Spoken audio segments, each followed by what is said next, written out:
This meeting is being recorded. So loud. Hey everybody, my name is Jim Farmer. I am the festival director of Out on Film, Atlanta's LGBTQ film festival. I'm also an arts reporter for Georgia Voice. I am so excited today to be talking about the film Anais in Love. Anais in Love is a charming French comedy from filmmaker Charline Bourgeois-Tacquet. It follows a spirited young woman who falls in love with a novelist's wife of the man with whom she's having an affair. The film opens April the 29th in Atlanta, and shortly after we'll have a VOD release. Thank you so much, Charline.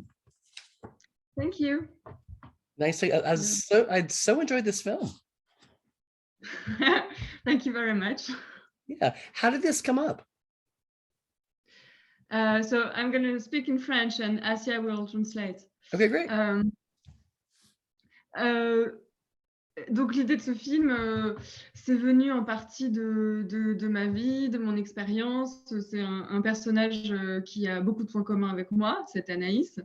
Donc vous m'obligez dès la première question à vous raconter des choses très intimes, mais j'avais une histoire avec un homme marié qui me parlait souvent de sa femme, et j'étais assez curieuse parce que j'avais l'impression qu'on avait beaucoup de points communs, et c'est comme ça que j'ai eu l'idée d'écrire ce film. So this character and the story comes a lot from my own experience and my own life. Anais and I share a lot of things. We have a lot in common.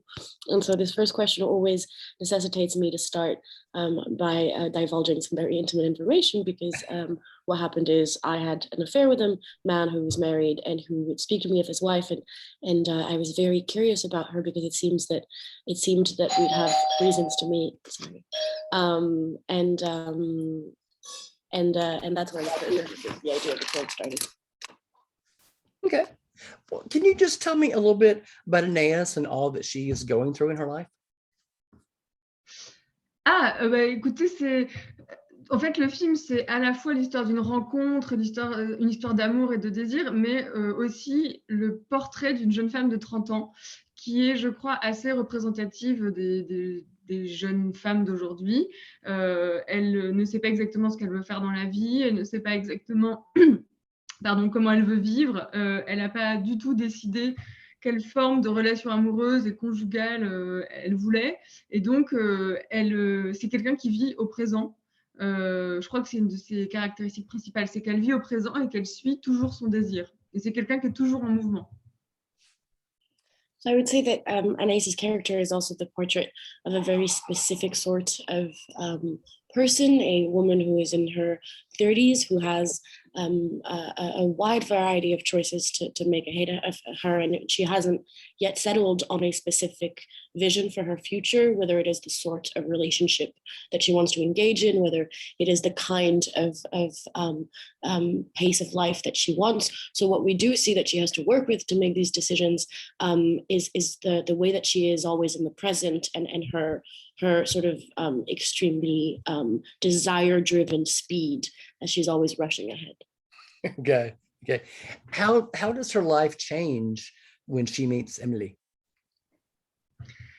Oui, c'est vrai que c'est une bonne question, parce que je pense qu'en effet, ça va la transformer. Disons que c'est quelque chose qui surgit de manière totalement imprévue, cette attirance qui est d'abord une attirance intellectuelle et ensuite qui devient une attirance érotique et une histoire de désir et d'amour. C'est quelque chose qu'elle n'avait pas du tout anticipé, mais qu'elle s'autorise. Donc, il y a une grande liberté chez elle.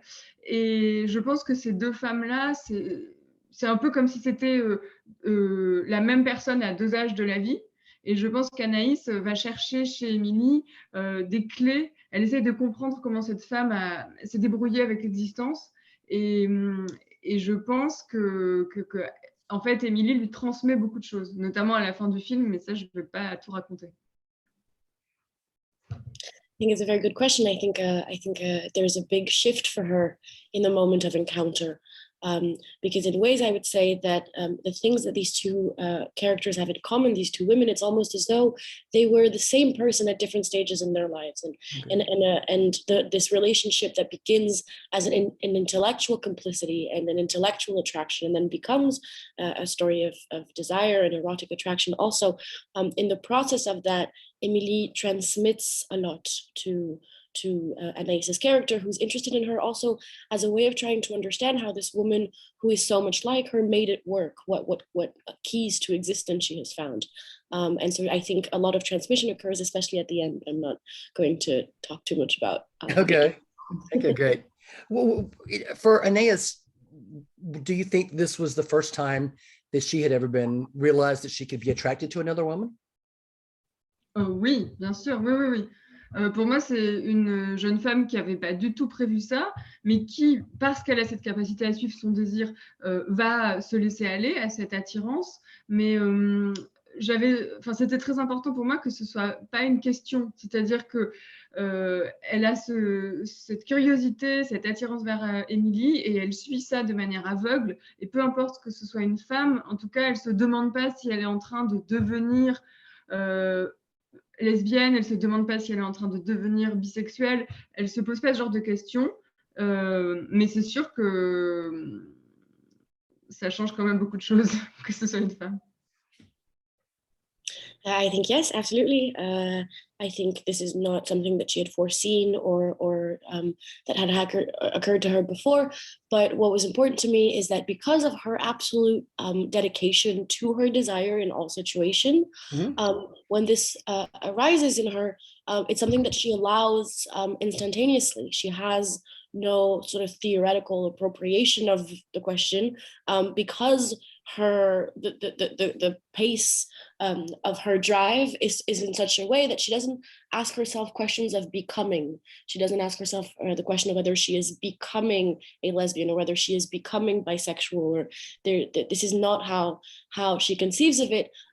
So that her desire is so almost capriciously blind that it for her in some ways it doesn't matter that it's a woman, and in the same time it makes such a difference. There's such great chemistry between the two actresses. Can you talk about working with them? Oui, c'était un des grands enjeux du film, le couple entre Anaïs et Émilie. Et c'est vrai que ça s'est très très bien passé entre elles, elles se sont très bien entendues, et je trouve que même visuellement, c'est un très beau couple avec la petite brune et la blonde qui est quand même qui a une espèce d'aura incroyable et une sensualité incroyable. Et c'est vrai qu'il y a seulement deux scènes que j'avais répétées avec les actrices avant le tournage, et c'est la scène où elles dansent toutes les deux et la scène où elles font l'amour. Et j'avais cherché des choses avec les actrices à Paris, dans une pièce vide, donc c'était vraiment du travail pur. Et on a chorégraphié les séquences ensemble, parce que pour moi aussi c'était très intimidant de filmer les scènes d'amour, mais je savais ce que je cherchais en termes de sensations et de sensualité, et je voulais aller filmer très près des visages et des corps et des peaux, et elles ont accepté de m'accompagner là-dedans. I think the two actresses from a first level, just physically together, I think is a beautiful couple that sort of holds so much between the brunette and the blonde, who has this kind of magic aura. And I think the two actresses really experience something together throughout the process of working. The only two scenes that we really rehearsed beforehand and that we choreographed in an empty room in Paris were the dance scene and the love scene. Okay.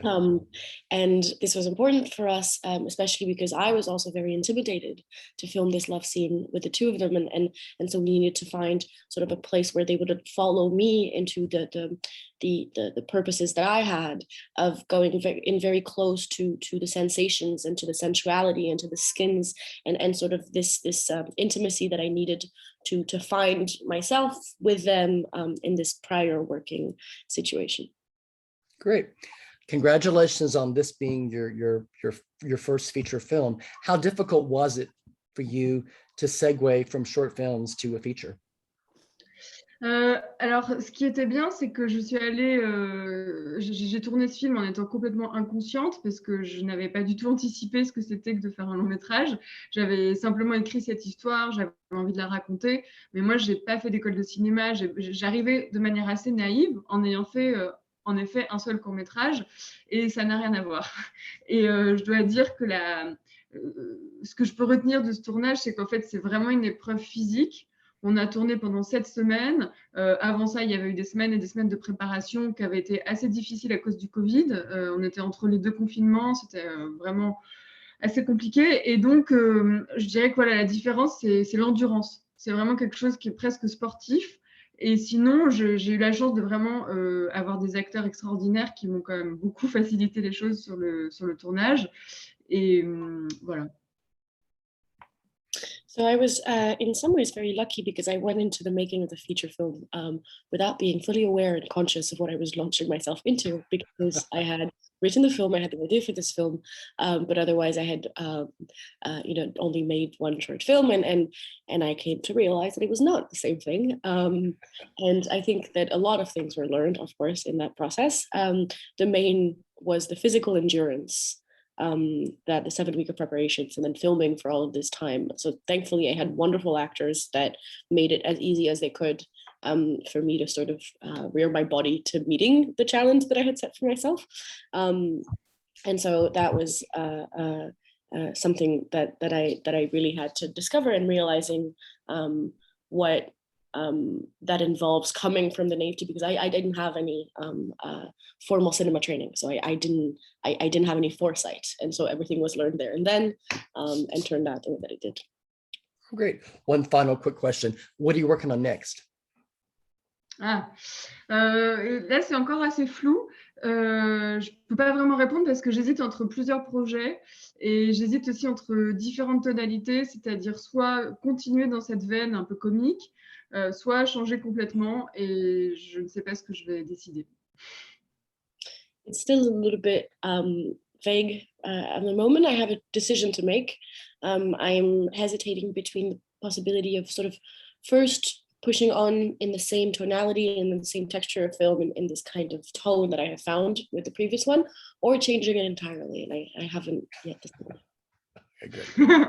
Thank you. The film is Anais in Love, which opens in Atlanta on April 29th, as well as other parts of the country, and it'll be available on video on demand shortly afterwards. Thank you so much, Charline. I enjoyed the film. I'm sure lots of people will. Thank you, Jim. Thank you very much.